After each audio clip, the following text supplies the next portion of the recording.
अस्सलामुअलैकुम। Drama serial बड़े भैया की आने वाली एक साथ बहुत ही दिलचस्प होने वाली है। फरीहा कबीर से कहती है कि आप महविश को घर ले आइए, ये महविश के बगैर घर बहुत ही सूना लगता है। कबीर भी क्या करे, वो भी यही चाहता है कि महविश घर पे आ जाए, लेकिन जब तक उसकी बहन का मसला हल नहीं हो जाता वो उसे कैसे घर ला सकता है। शुएब की वजह से दोनों के अच्छे भले रिश्ते में दूरियां बढ़ती जा रही हैं। अब फरीहा को ये बहुत ज्यादा गिल्टी फील होती है कि बड़े भैया यानी कबीर ने हमारे लिए इतना कुछ किया है, हमारी वजह से उसने सारी जिंदगी शादी नहीं की, इस उम्र में अगर आके उसने शादी की है तो हमें भी उसकी खुशी का एहतराम करना चाहिए। वो बहुत ज्यादा परेशान होती है, लिहाजा वो जोया से अपने दिल की बात करती है और कहती है कि महविश बिल्कुल भी बेकसूर है और सारा कसूरवार जो है वो शुएब है। उसने महविश के साथ बदतमीजी भी की थी और उसने उसका हाथ भी पकड़ा था, जिसपे महविश गुस्से में आके उसने हाथ उठाया था। जोया और फरीहा इस बात से अनजान के कबीर सारी बातें उनकी सुन रहा है। वो दोनों आपस में एक दूसरे से बात कर रही होती है। फरीहा अपने दिल का हाल बयान कर रही होती है कि मैं बहुत ज्यादा शर्मिंदा हूँ, महविश से भी और कबीर से भी। दूर खड़ा कबीर इनकी सारी बातें सुन लेता है। अब वो अंदर ही अंदर बहुत ज्यादा बुखलाहट का शिकार होता है कि उसने महविश पे शक भी किया था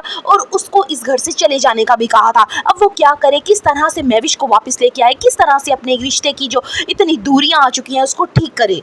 दो बंदों में हुई बात ये निकलते निकलते पूरे घर में फैल जाती है और जो भी सुनता है कि शुएब को थप्पड़ पड़ा है तो सारे कहते हैं कि महविश ने ये बहुत ही गलत काम किया है, महविश को ऐसा नहीं करना चाहिए था। वानिया जब ये देखती है कि महविश घर छोड़कर जा चुकी है तो वो बहुत ज्यादा खुश होती है, बल्कि वो महविश को कॉल करती है और उसे कहती है कि तुम देख लो, बड़े भैया को अपने बहन भाई सबसे ज्यादा अजीज है, कहीं ऐसा ना हो कि इस चक्कर में वो तुम्हारी जिंदगी खराब कर दें, लिहाजा सोच समझकर अगला फैसला करो। यहाँ पे महविश वानिया को डांटती है और कहती है कि तुमने मुझे ये कहने के लिए फोन किया है तो तुम्हारी मेहरबानी आइंदा के बाद तुम मुझसे ना हमदर्दी करना ना कॉल करना।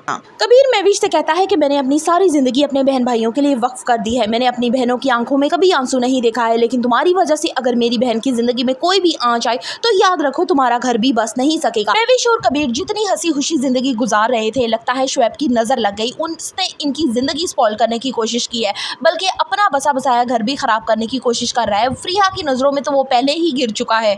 फरीहा अच्छे तरीके से जानती है कि शुएब किस नेचर का इंसान है, लेकिन सिर्फ अपना घर बचाने के लिए वो अब की दफा शुएब का साथ देती है। वो ये भी नहीं परवाह करती कि महविश ने उसकी बीमारी में उसका कितना साथ दिया, उसकी कितनी केयर की। दूसरी तरफ मामू और मुमानी ये फैसला करते हैं कि चूंकि हम खानदान के बड़े हैं तो हमें फैसला करना चाहिए कि इन दोनों के जो बीच की मिसअंडरस्टैंडिंग है उसको खत्म करना चाहिए और इन दोनों में सुलह करानी चाहिए। मामू महविश से पूछते हैं कि उसे साफ साफ बताए कि वो उस दिन क्या हुआ था, तो महविश कहती है कि कबीर ने उससे कहा था कि अगर उसकी बहन का घर ना बस सका तो वो महविश कभी नहीं बसने देगा। ये बात सुनकर दोनों ही बहुत ज्यादा हैरान होते हैं, क्योंकि उन्हें कबीर से इस बात की तवक्को नहीं थी जो उसने काम किया है। वानिया इस जल्दी पे तेल डालने वाली है और इस आग को मजीद भड़काने वाली है, यानी बड़े भैया को भी कहने वाली है कि मैं कितनी अरसे से यहाँ पे रह रही हूँ लेकिन आज तक शुएब की इज्जत में कभी कोई कमी नहीं। शुएब की सारी सच्चाई कबीर के सामने खुलकर सामने आ चुकी है। तो क्या अब कबीर ये फैसला करता है कि वो महविश को खुद जाके लेके आएगा या मामू मुमानी उसको लेके आने वाले हैं। मोहब्बत भरे रिश्ते में कहीं पड़ ना जाए दरार। So the further reviews of बड़े भैया, kindly subscribe my channel and like the video.